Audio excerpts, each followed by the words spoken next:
evening. I'm somewhat incapacitated, so I may sit back down. I would like to get a sense of this audience for just a moment. If you're connected to Frederick Zaugg in one way or another, relative-wise, would you mind raising your hand? Thank you very much. And how about members of the Chris family? Not quite evenly split, but wonderful, wonderful representation of our families. We have a great opportunity tonight to celebrate the 100th anniversary of Zaugg branch. That branch was initiated on October 22nd of 1922 by Frederick Zaugg in a letter to the mission president in Basel, Switzerland, seeking permission to begin the process of creating a new branch in Zaugg because so many Fischers and Reinhardts were in this vicinity had joined the church, and he felt a chapel needed to be built there. He was serving as the district president of the Königsberg district in East Prussia at that time, and it was under his jurisdiction that this branch came about. So we celebrate Fred Zaugg with this Zaugg family together. And of all the curious things that could have happened today, I got a phone call during my church service from one of Joanne's cousin's sons from Germany saying, I had a special experience in Zaugg. Would you like to hear about it? So I called him after the meeting ended, and your son, Daryl, sent me this message about Zaugg and the fact that he'd been there in 1992. I remember the Polish mission, and was there to celebrate a church service in Zaugg with German and Polish saints in that chapel. And they went back in the chapel, borrowed from the Catholic Church at that time, to have this meeting. And a great opportunity to have that happen today was a testimony to me that our Heavenly Father is interested in this meeting tonight. So let me begin my little presentation. I don't have a written script, so I may fumble a little bit, but I have a video script that I'll follow. This is Fred Zaugg sitting on the park bench in Lutzen, East Prussia. And it was in the same vicinity as Zaugg. That's the closest picture I had of him. He was anticipating a meeting with the Reinhardt family, and this is in his journal the day this picture was taken. Fred Zaugg grew up in Switzerland. His father was a vineyard keeper. I don't know the right name for that. He pruned it. What? Vintner. Vintner. Yeah, he was also accused sometimes of having too much of the fruit. But my grandson, who's with us tonight, served a mission in France, and when I heard that his latest transfer was on the shore of the Wiener See, is that what it's called? Weiler See. Anyway, the lake by this village, I recognized where he was, and that's where his great-great-grandfather had been baptized. So he went there and photographed that, so we have a couple of pictures of that here. The vineyards were spectacular, I guess. His family moved frequently because of the needs for the various vineyards, and also because of an injury he received in his off time when a piece of railroad track that he was asked to carry, along with a group of other men, was being transported, and the track fell and broke his leg. And while he was recuperating, his family had no income, and so the family became quite impoverished. They lived on the street at the top of this hill, and this is the village below their house. This is the youngest picture we have of Fred Zaugg, so it'll appear in several times in the slideshow.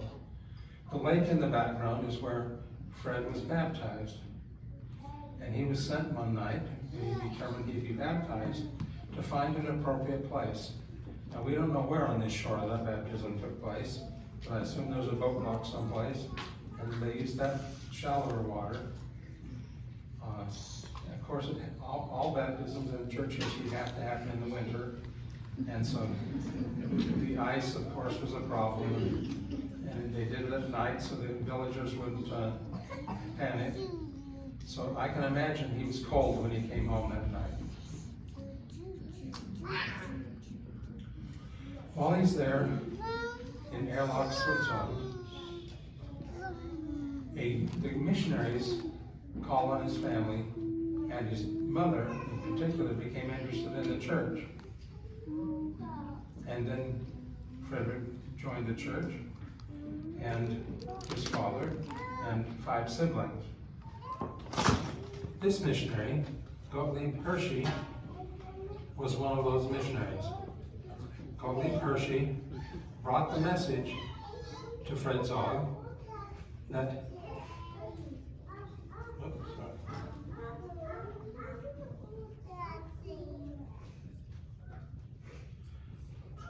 Christian Hershey, his brother, had just lost his family to diphtheria and was hoping that Gottlieb could find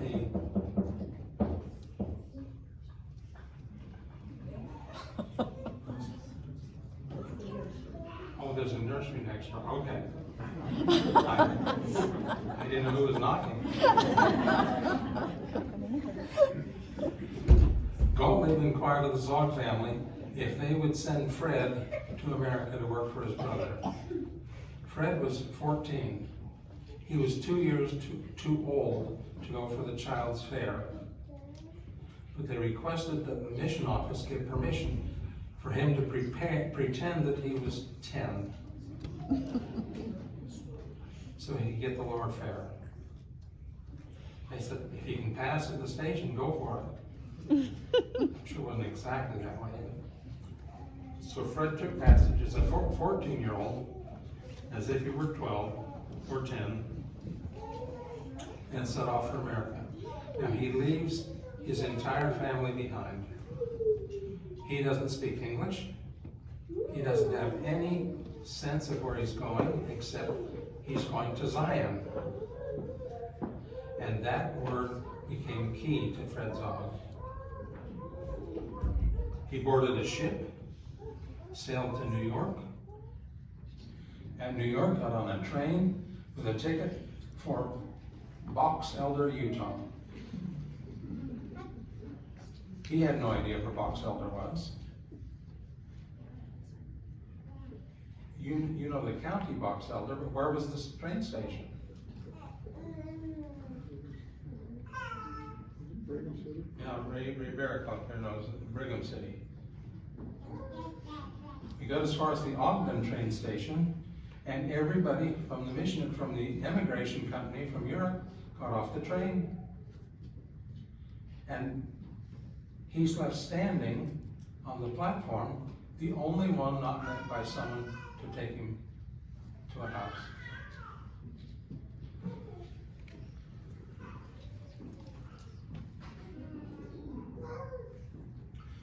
He's taken by the conductor into the train station. This moved ahead one too fast. Into the train station, and the conductor couldn't speak German or French. The train master couldn't speak German or French, but the station master knew that a man had just returned from France who lived in Brigham City. So at midnight that night, Fred Zaugg was introduced to a man in Brigham City who spoke French. So he found out what the situation was, took him out in the garden next morning, put him to work in the garden to watch for Mr. Hershey coming down the highway. But he didn't know who Mr. Hershey was or what he looked like.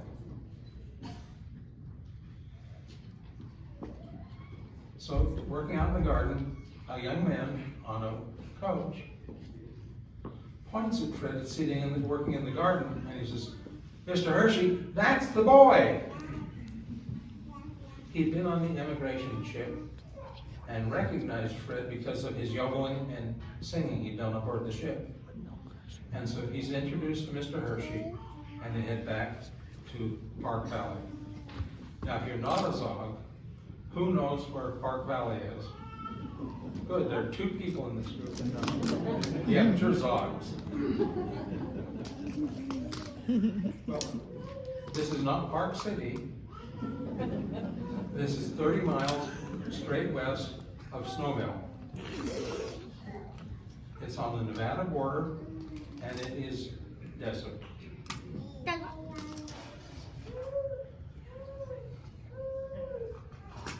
This is Park Valley in a wet green season. There are a couple of juniper trees out there in the distance. And when Fred got here, he asked Mr. Hershey, "This is Zion?" Now, Fred was from Switzerland. You've seen the lake he grew up by. He could not believe this was Zion. And Hershey said to him, "It is if you make it." I didn't mean if you endure, if you create Zion yourself, is what he was saying. And that became Fred Zaugg's motto. And so it became the title of the book that my wife and I put together about Fred Zaugg a few years ago. And it's over on the table if any of you want to see it. It's called Making Zion. Fred Zaugg, working for Hershey in Park Valley, raised money, saved his money, sent his money to Switzerland, able to bring 2 brothers, Louis and Paul, and 2 sisters to Park Valley. When he sent the money for the second sister, he included money for their father, who when it arrived in the mission office to get the ticket, the mission office had just received word of their father's passing. So their father wasn't able to come to America. Fred married a woman by the name of Emily Chadwick. She also lived in Park Valley. And they built this farmhouse. And to make money, he sold windmills, like the one standing in the picture. And this was to bring the water closer than 18 feet from the surface, which is as high as it would raise by itself in this plain.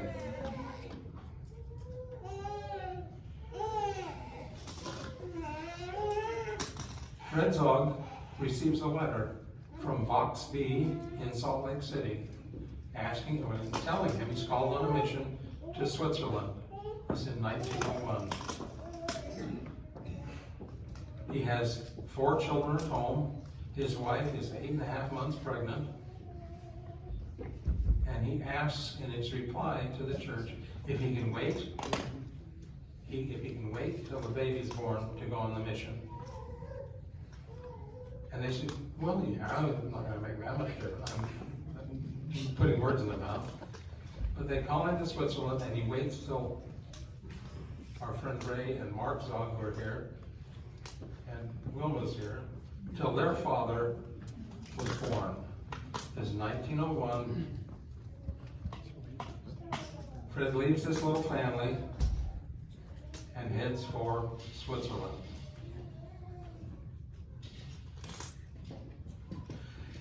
As he departs, he asks his friends and neighbors in the Park Valley ward if they won't help his wife while he's gone.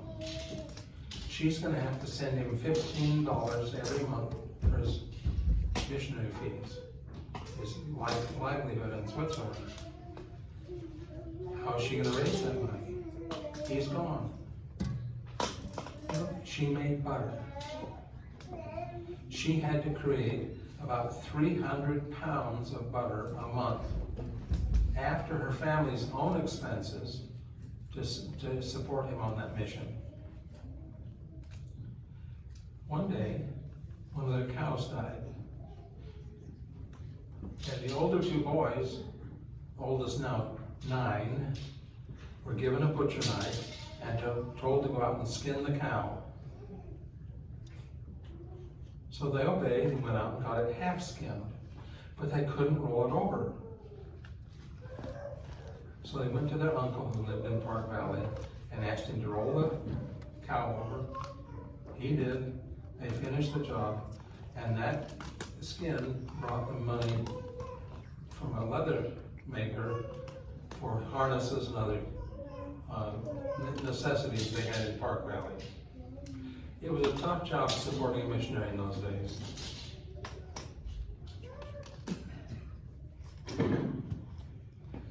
While living in, pardon me, I'm going to jump several years here. Fred returns from Switzerland to Park Valley. It's been a drought-stricken time. Their crops are failing. They don't have enough way to support themselves. And his sister, who had come first, Mary, had,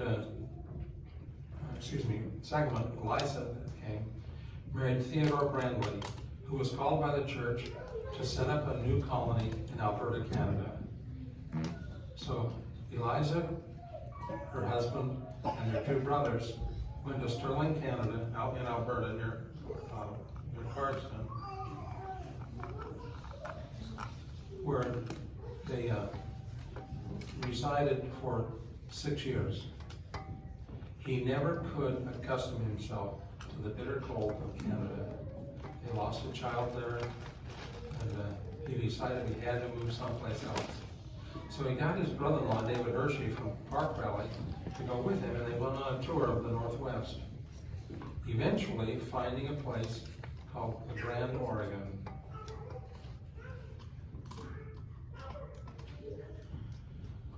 In the Grand Oregon, the Zaugg family set up housekeeping, built a new home, a little different than Park Valley. This is about 80 of their 1,600 acres that they eventually ran in La Grande.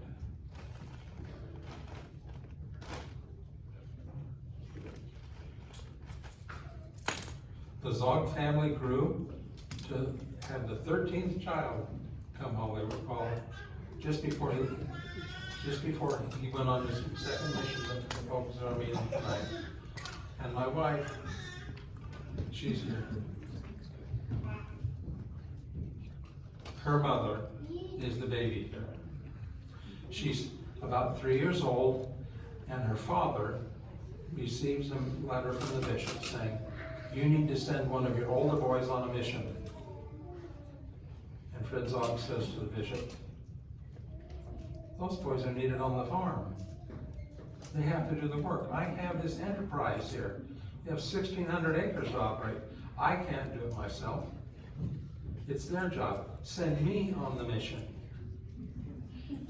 So Fred volunteers for a second mission, and to make his wife feel better, she gets a calling as Relief Society president.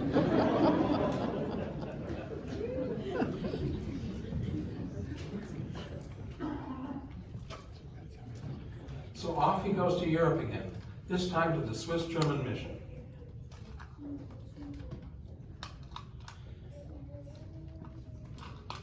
And while he's in East Prussia, a young man comes to his door one day. Says, "I need a blessing of faith." So they talk for half the day. He goes home. He comes back 3 days later and says, "You need to baptize me today."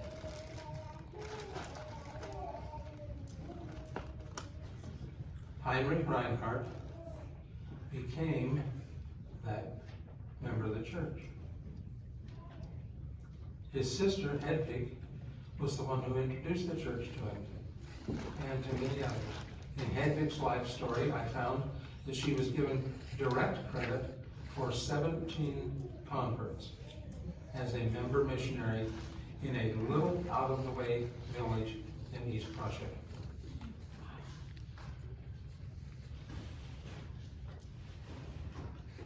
Hedwig and Reinhardt and Heinrich Reinhardt. And here are the journal entries that describe the baptism. They are baptized and converted by Fred Zaugg and Elder Emil Lingman. Any of these pictures that any of you want to have, let me know afterwards and I'll just send them to you. You know how to. There's a paper to write on over here that you can write your email address on. Here, the day of the baptism, he says, this happened on Joanne's mother's birthday, by the way. At the beginning of this entry, he says,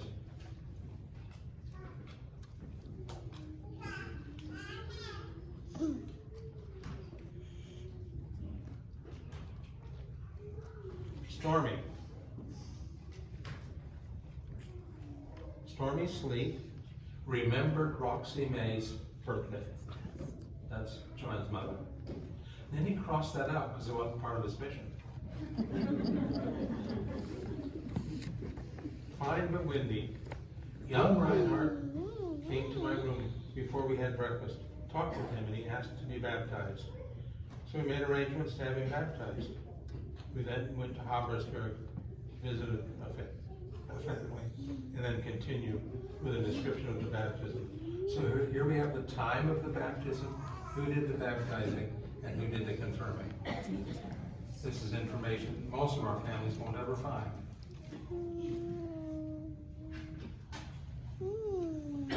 As I said earlier, in 1922, Fred wrote the mission president asked for permission to establish a branch in Zaugg and begin the process of constructing a chapel. That chapel was built in 1928-29. He had long gone home. They went to find baptism places by boat.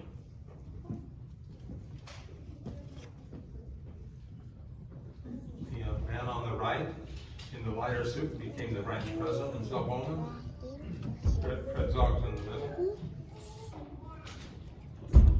In 1946, Ezra Taft Benson visited Zaugg to distribute relief supplies from the church.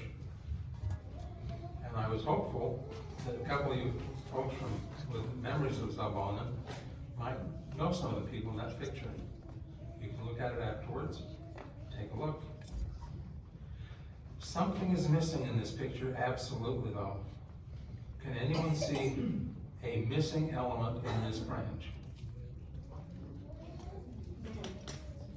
Karen? Men. There are no men. How could that be? 1946, the war's over. Where did the men go? They went in the military. Many were shot. Many were in prison. The Krish family themselves were left fatherless for 14 years at this time. These two brothers, whose baptisms are described in Fred Zaugg's journal, also had lived in the Zaugg branch. And this is the house, this is the Krish home in Poland. Emil and Wilhelm Krish. This chapel, which had previously been the worship place for Wilhelm Krish,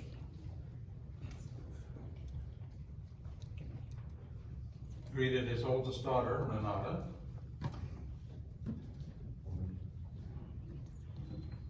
But Wilhelm only had one more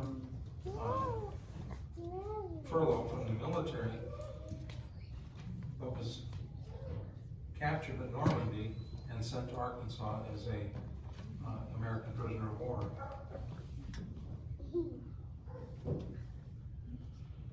So this is him after he came to the United States.